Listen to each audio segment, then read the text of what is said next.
নমস্কার বন্ধুরা, আবারও একটি নতুন রেসিপিতে পূর্বাস কিচেনে আপনাদের সবাইকে স্বাগত জানাই। বন্ধুরা, আজকে আমি চিচিঙ্গা দিয়ে একটি দারুণ স্বাদের রেসিপি আপনাদের সঙ্গে শেয়ার করব। আশা করি আজকের রেসিপি আপনাদের ভালো লাগবে। তো চিচিঙ্গার রেসিপি বানানোর জন্য আমি এখানে চিচিঙ্গাগুলোকে এইভাবে কেটে নিয়েছি। ঠিক আলু ভাজা যেইভাবে হয় সেইভাবেই কিন্তু আমি কেটে নিয়েছি, একটু মোটা করে কেটে নিয়েছি। প্রথমে চিচিঙ্গার খোসাগুলোকে ছাড়িয়ে নিতে হবে, তারপর এইভাবে লম্বা লম্বা করে কেটে নিতে হবে। আর ভেতরের বীজগুলোকে আমি কিন্তু ফেলে দিয়েছি। এবার এর মধ্যে আমি পরিমাণ মতো নুন দিয়ে খুব ভালোভাবে নুনটা মেখে নিতে হবে। চিচিঙ্গা যখন রান্না করবেন তখন একটু আগে চেষ্টা করবেন চিচিঙ্গাগুলোকে কেটে কিছুক্ষণ নুন মাখিয়ে রেখে দেওয়ার জন্য। তাহলে দেখবেন চিচিঙ্গা থেকে এক্সট্রা জলটা কিন্তু বেরিয়ে যাবে। চিচিঙ্গাগুলোতে আমি নুন মাখিয়ে প্রায় 10 মিনিট মতো রেস্টে রেখে দিচ্ছি। আর এই দিকে একটি কড়াইতে আমি দিয়ে দিচ্ছি 2 টেবিল চামচ পরিমাণে সর্ষের তেল। তেল খুব ভালোভাবে গরম করে নিতে হবে। তেলটা যখন খুব ভালোভাবে গরম হয়ে যাবে তখন এখানে আমি আলু ভেজে নেব। দেখুন বন্ধুরা, আমি এখানে দুটো মিডিয়াম সাইজের আলু এইরকম পাতলা পাতলা করে কেটে নিয়েছি। চিচিঙ্গাগুলোও কিন্তু আমি এইভাবেই কেটে নিয়েছি, তাই আলুগুলো ওই চিচিঙ্গার মতো করেই কেটে নিয়েছি। এবার এখানে আমি স্বাদ মতো নুন দিয়ে দিলাম। নুন দিয়ে গ্যাসের ফ্লেমটা হাই রেখে আমি আলুগুলোকে বেশ লাল লাল করে ভেজে নেব।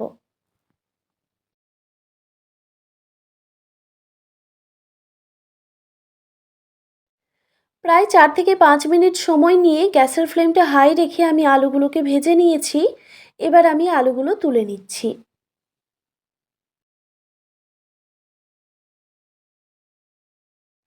আলুগুলো সব তুলে নেওয়ার পর ওই কড়াইতে আবারও আমি কিছুটা পরিমাণে সর্ষের তেল অ্যাড করছি। আর এইদিকে 10 মিনিট মতো হয়েও গেছে। আর চিচিঙ্গা থেকে আমি এক্সট্রা জলটা কিন্তু ফেলে দিয়েছি। জলটা বেরিয়েছিল, তো আমি একটি ঝুড়িতে ঢেলে রেখেছিলাম, তাহলে এক্সট্রা জলটা খুব সহজেই বেরিয়ে যাবে। তো এবার আমি চিচিঙ্গাগুলোকে ভেজে নেব। আমি যেহেতু আগেই নুন মাখিয়ে রেখেছিলাম, তাই আমি এখন আর নুনটা দিচ্ছি না। পরিমাণ মতো হলুদের গুঁড়ো দিয়ে দিচ্ছি। হলুদের গুঁড়ো দেওয়ার পর খুব ভালোভাবে মিক্স করে চিচিঙ্গাগুলোকে গ্যাসের ফ্লেমটা হাই রেখে কোনো রকম ঢাকা চাপা ছাড়াই ভেজে নিতে হবে।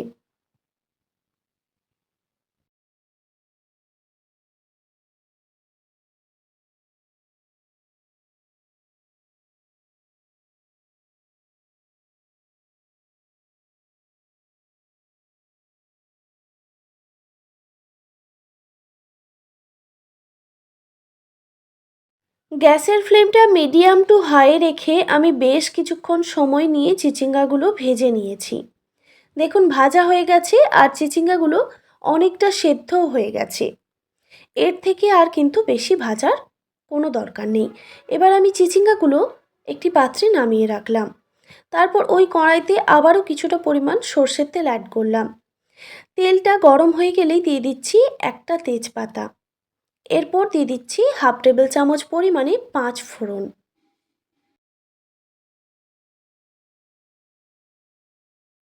এবার গ্যাসের ফ্লেমটা হাই রেখে ফোড়নটাকে খুব ভালোভাবে ভেজে নিতে হবে। ফোড়ন থেকে যখন মিষ্টি গন্ধ বের হবে তখন দিয়ে দিতে হবে পেঁয়াজ কুচি। আমি এখানে 3টি মিডিয়াম সাইজের পেঁয়াজ কুচি করে নিয়েছিলাম, সেটা দিয়ে দিলাম।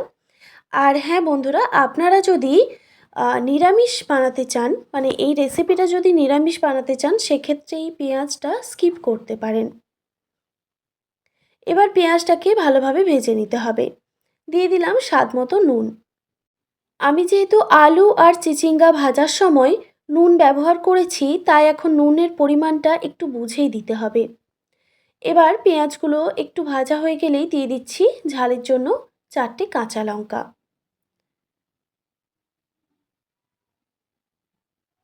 তারপর আবারও ভালোভাবে নাড়াচাড়া করে নিতে হবে। আর দেখুন বন্ধুরা, পেঁয়াজটা আমি বেশ কিছুক্ষণ সময় নিয়ে ভেজে নিয়েছি। হালকা ব্রাউন কালার এসে গেছে। এবার এখানে আমি গুঁড়ো মশলা অ্যাড করব। দিয়ে দিচ্ছি 1/2 টেবিল চামচ পরিমাণে জিরে গুঁড়ো, 1/2 টেবিল চামচ পরিমাণে হলুদের গুঁড়ো আর ঝালের জন্য সামান্য পরিমাণে লঙ্কার গুঁড়ো। আমি যেহেতু কাঁচা লঙ্কা ঝালের জন্য ব্যবহার করেছি 4টে, তাই গুঁড়ো লঙ্কার পরিমাণটা একটু কমই রাখলাম। তবে বন্ধুরা, আপনারা চাইলে কিন্তু ঝালের পরিমাণটা এর থেকে কমিয়ে কিংবা বাড়িয়েও দিতে পারেন। এবার এখানে আমি দিয়ে দিচ্ছি 1 টেবিল চামচ পরিমাণে সর্ষে পোস্ত বাটা। আমি এখানে হলুদ, সর্ষে আর পোস্ত একসঙ্গে বেটে রেখেছিলাম, সেটা এখানে 1 টেবিল চামচ পরিমাণে দিয়ে দিলাম। এরপর সামান্য পরিমাণে জল দিয়ে মশলাটাকে খুব ভালোভাবে কষিয়ে নিতে হবে। এই রেসিপিতে খুব বেশি মশলার প্রয়োজন পড়ে না, তাও এই রেসিপিটা খেতে দুর্দান্ত হয়। স্বাদের ব্যালেন্সের জন্য সামান্য পরিমাণে চিনি অ্যাড করলাম। চিনিটা তবে অপশনাল, আপনারা চাইলে কিন্তু এটা স্কিপও করতে পারেন। তো বন্ধুরা, মশলাটাকে দেখুন আমি খুব ভালোভাবে কষিয়ে নিয়েছি, গ্যাসের ফ্লেমটা মিডিয়াম টু হাই রেখে। এবার এখানে আমি ভেজে রাখা চিচিঙ্গা আর আলুগুলো দিয়ে দিচ্ছি। চিচিঙ্গা আর আলু দেওয়ার পর খুব ভালোভাবে মশলার সঙ্গে মিক্স করে নিতে হবে।